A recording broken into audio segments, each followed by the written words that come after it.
Sebelum nonton video ini jangan lupa subscribe dan nyalakan tombol loncengnya agar kamu tidak ketinggalan informasi menarik dari channel Mahaliterasi.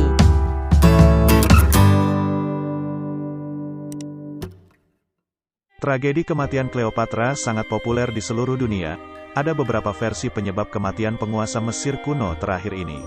Cleopatra, 69 sebelum Masehi minus 30 sebelum Masehi, terbujur di ranjang kematiannya yang legendaris, lengkap dengan mahkota dan perhiasan. Walau masih misterius, konon Cleopatra bunuh diri menggunakan gigitan ular Neja Hj, asep, yang ia sarangkan di dadanya sendiri. Jauh sebelumnya, Cleopatra memilih untuk memihak Mark Antony yang merupakan ayah dari ketiga anaknya sekaligus sekutu politiknya dalam pertempuran Actium. Setelah Julius Caesar dibunuh, Antony yang merupakan jenderal sekaligus administrator Julius Caesar, bertempur melawan ahli waris sang kaisar, Octavianus. Namun, pasangan kekasih itu bersama pasukannya tak bertahan lama. Mereka kalah dalam perang saudara itu. Cleopatra meninggalkan pertempuran, melarikan diri ke Mesir. Antony yang berhasil melepaskan diri dari pertempuran mengikuti Cleopatra. Namun, ketika tiba giliran Alexandria diserang pasukan Octavianus, Antony mendengar desas-desus bahwa Cleopatra telah bunuh diri. Dengan pedangnya, Antony menyusul kekasihnya. Antony mati tepat ketika tiba berita bahwa rumor itu salah. Setelah menguburkan Antony dan bernegosiasi dengan Octavianus, Cleopatra mengunci dirinya di kamar bersama dua pelayan perempuan. Mereka kemudian ditemukan sudah mati. Akhir hidup Cleopatra yang misterius bertolak belakang dengan kenyataan bahwa ia merupakan salah satu tokoh perempuan paling dikenal dalam sejarah. Berbagai karya seni dan sandiwara mengabadikan namanya. Kematian Cleopatra dianggap sebagai salah satu peristiwa paling terkenal dalam sejarah kuno. Namun, tak pernah ada yang benar-benar tahu apa yang terjadi di balik pintu kamar Cleopatra yang dikunci itu. Di patuk ular kobra, Adrian Tronson, profesor sejarah kuno Universitas New Brunswick, Kanada, menyebut kisah kematian Cleopatra sebagai mitos budaya yang diwakili berkali-kali dalam karya seni dan sastra. Saya percaya bahwa dasar sejarah ia melakukan bunuh diri dengan gigitan ular meragukan, tulis Tronson dalam Vergil, The Augustans, and the Invention of Cleopatra's Suicide One Asep or Two, termuat di Vergilius 44, 1998. Di antara kisah hidup Cleopatra, kematiannya akibat gigitan ular bahkan yang paling banyak diabadikan dalam budaya populer, baik sebelum maupun sesudah adanya pertunjukan Shakespeare tentang tragedi Antony dan Cleopatra, versi yang dengan sendirinya menjadi resmi, tulis Tronson. Kisah itu diterima luas, baik dalam budaya populer maupun wacana akademis, bahwa Cleopatra mengakhiri hidupnya di usia 39 tahun menggunakan gigitan ular kobra Mesir atau Neja Hj. Mereka yang tak yakin telah meneliti catatan kuno tentang metode bunuh diri Cleopatra.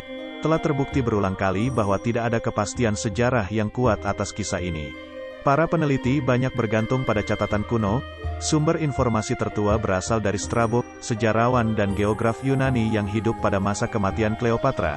Bahkan, ketika itu ia kemungkinan berada di Alexandria. Sebagaimana dikutip Tronson, Strabo menulis bahwa Cleopatra ditawan oleh Octavianus. Ia bunuh diri secara diam-diam di tahanan. Namun, agaknya Strabo tak yakin apakah itu dengan gigitan, asep, atau dengan salep beracun. Jelas dari sumber Strabo bahwa setidaknya ada dua cerita yang beredar pada masanya, tulis Tronson. Sumber berikutnya dari Plutarch, 46 Masehi 119 Masehi, penulis biografi asal Yunani. Dalam catatannya, ia tak yakin dengan kisah ular itu. Tidak ada jejak reptil yang pernah ditemukan, meskipun katanya beberapa mengatakan mereka melihat jejak ular di dekat laut, di mana jendela kamar Cleopatra, Red, menghadap ke laut. Catat Plutarch sebagaimana dikutip arkeolog Inggris, Joyce Tildesley dalam Cleopatra, Last Queen of Egypt. Sementara itu, menurut Plutarch, Kaisar Octavianus agaknya percaya versi kematian oleh ular ini.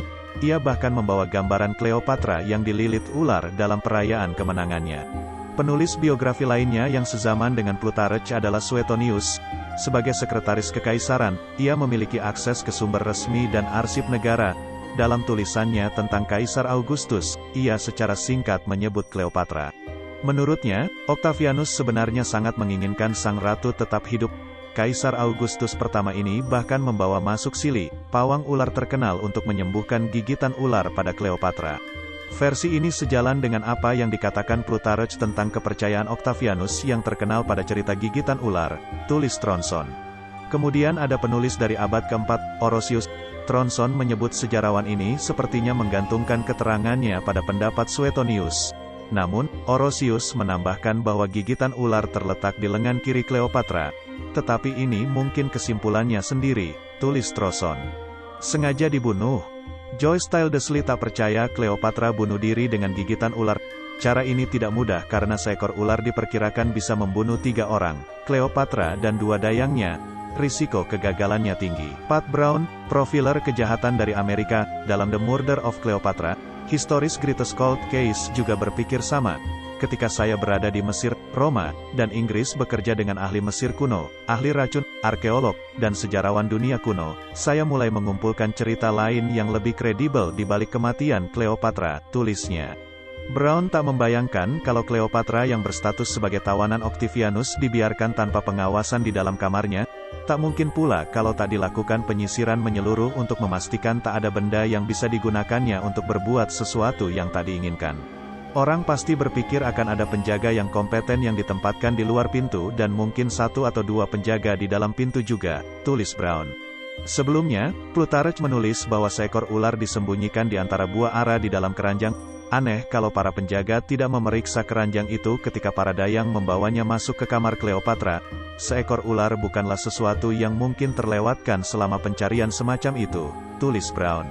Francois Peter Retief, pensiunan dosen dan dekan kedokteran di University of the Free State, dan Louise Chiliers, peneliti kehormatan di Departemen Studi Yunani, Latin, dan Klasik, dalam The Death of Cleopatra, termuat di Acta Theologica, nomor 7, 2005. Suplementum berpendapat bahwa ular besar tidak akan muat ke dalam keranjang buah ara. Mereka lebih akan setuju kalau sang ratu dan 2 dayangnya mati akibat racun. Menurutnya, kobra memang dapat menyebabkan kematian yang cepat meskipun luka gigitan kecil. Namun, untuk membunuh 3 orang dewasa, ular itu harus berukuran besar. Jika begitu, akan sulit untuk diselundupkan dalam keranjang kecil berisi buah ara dan luput dari pengawasan penjaga. Kemungkinan besar keracunan membunuh dengan begitu cepat 3 wanita dewasa, Cleopatra dan pelayannya, Charmion, dan Iras, tulisnya. Namun, ada teori lain, yakni sang ratu sengaja dibunuh. Tersangka terkuat adalah Octavianus. Pat Brown percaya ini. Saya percaya tentang apa yang benar-benar terjadi masih tersembunyi di balik selubung propaganda dan sandiwara yang dimainkan oleh pembunuhnya, Octavianus dan agenda kekaisaran Romawi, tulis Brown. Dengan demikian, bagi sejarawan, kematian Cleopatra akan tetap menjadi misteri yang belum terpecahkan. Sementara budaya populer kemungkinan besar akan tetap terpesona oleh kisah romantis dan eksotis dari penguasa klan Ptolemes terakhir di Mesir itu bersama jenderal Romawinya.